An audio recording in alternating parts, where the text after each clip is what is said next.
Okay, so let's go ahead and talk about the Stromantha, the peacock plant, and how wonderful it is, but also some of the challenges and pitfalls, because as you can possibly see, I'm suffering some of those pitfalls right now.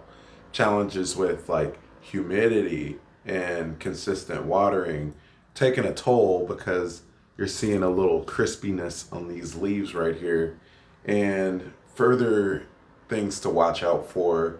But once again, welcome back to my channel. And yeah, we've got a decent looking peacock plant right here. It is getting taller, it's reaching, it's praying towards the sky. That's what they do.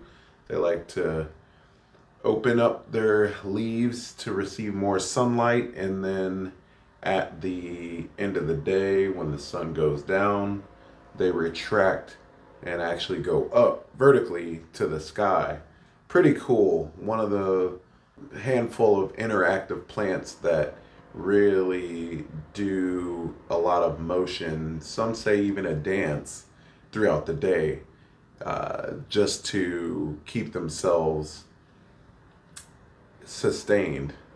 I like it a lot. I love the coloration. I love the movement.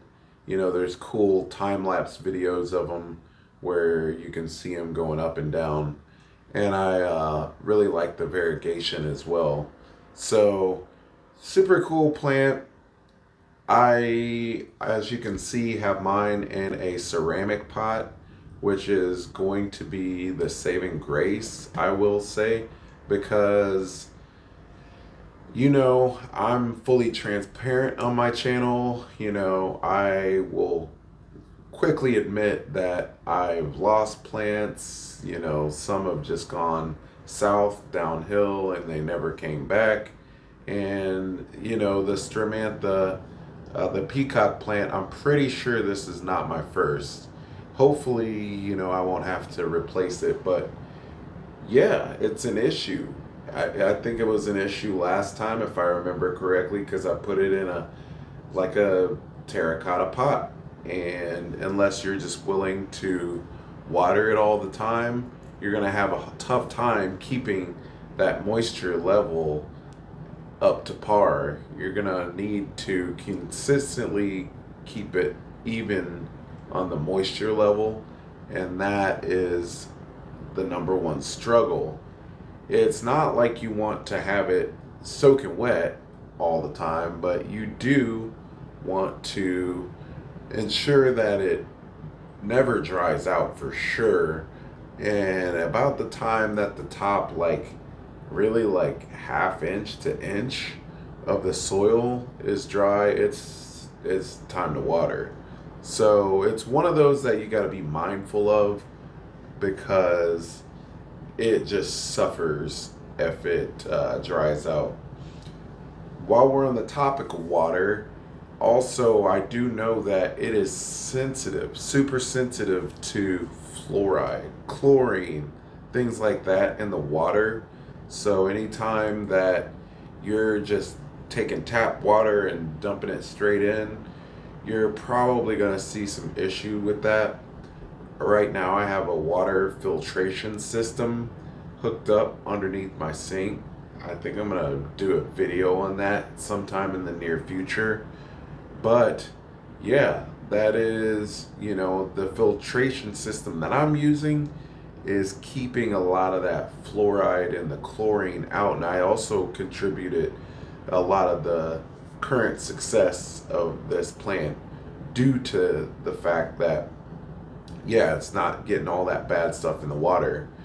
Bad stuff in the water, and I keep it on a pebble tray. I got it grouped up around other plants, so the humidity's quite good. Right now, I looked at my humidimeter, just like ambient wise, like just the room altogether, not even close to the plant. It's around 56%. Sometimes it'll get upwards of 60 or more depending on the time of year. It's snowing outside right now, and so I'm lucky to have 56, 80% humidity, especially with the heater going on, you know, that's almost unheard of. But anyway, yeah, this is getting, so it is about like 3 feet away from a window, so it's getting like a bright indirect light. But I think I kind of want to play around with that. Like, it might be its famous last words. You know, I kind of do think that it might be getting too much light. You know, bright, indirect, medium light is about the sweet spot, somewhere in there, you know, and that is the reason I do believe that I've moved this before from less light to kind of experiment around. I wouldn't recommend moving it around a lot, but I am all for finding the proper place for your plants. So play around with that. And, you know, I think I do have it close to where I want it. But that's really most of what you need to know about the Peacock plant. It is perfectly at home in its ceramic pot, which is, I think, the number one key to keeping this thing in good shape. I did have to pull some dead leaves off. I don't even think that's necessarily any fault of anything I'm doing. I think it's just time of year. And, you know, it did get a repot however long ago. I've had it maybe for like, I want to say 4 to 6 months.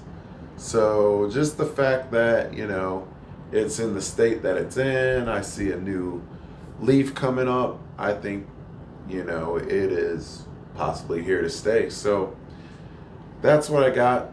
Look out for me on the next video. I got a lot more plants and how-tos coming your way. So can't wait for you to see what I got coming up next. Thanks again for watching.